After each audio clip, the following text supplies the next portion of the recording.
मी ना एक आता सांगायला काही हरकत नाही. दिनू पेडणेकर माहितीत ना तुला? आमचे निर्माते आहेत. त्यांचा ना आवाज थोडासा असा वेगळा आहे, युनिक आहे. दिनू काकांची ही मस्करी मी केली होती पहिल्याच भेटीत. त्यांचा आवाज असा काय म्हणतो असा आहे.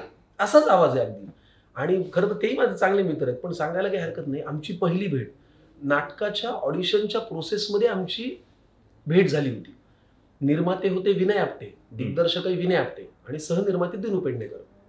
तर विनय आपटेंनी सांगितलं की सिलेक्शन झालेलं आहे पोरांचं, 3 पोरं निवडली वगैरे ते सगळं झालं. दुसऱ्या दिवशी तालीम होती.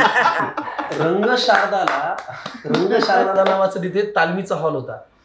तालमीच्या हॉलला दिनू पेडणेकर आणि विनय आपटे समोरून येत होते.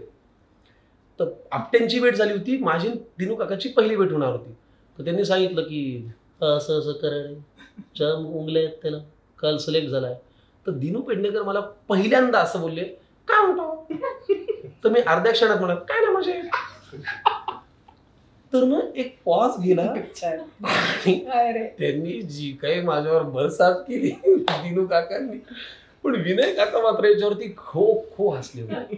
पण नंतर मग मी दिनू काकाचं म्हणजे एक ओळख झाली, मग सगळं त्यांना अंदाज आला की हे असंच आहे. त्याच्यामुळे तर अशा लेवलला तो आहे खोडकर.